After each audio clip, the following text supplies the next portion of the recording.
Monday evening பசங்களும் school விட்டு வந்துட்டாங்க. எனக்கு இன்றைக்கி ஸ்நாக்ஸ் செய்கிறதுக்கு எதுவும் மூடு இல்லை. சரி இன்றைக்கி பாப்கார்ன் செஞ்சு கொடுத்துர்லான்ட்டு வீட்டில் கார்ன் இருந்தது. பாப்கார்ன் தான் செஞ்சு கொடுத்தேன். பசங்களும் வந்துட்டு சாப்பிட்டாங்க. நைட்டு சமையலுக்கு பார்த்திங்கன்னா பெரிய பையன் முட்டை தக்காளி செய்யுங்கன்னு சொல்லி கேட்டிருந்தான். சரி செய்யலான்ட்டு வெங்காயம் தக்காளி தான் வந்துட்டு கட் பண்ணிகிட்டு இருந்தேன்.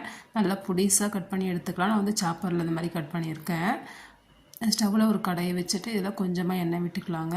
எண்ணெய் விட்டுட்டு கடுகு, ஜீரகம், சோம்பு எல்லாமே ஒரு ஸ்பூன் சேர்த்துக்கலாம்.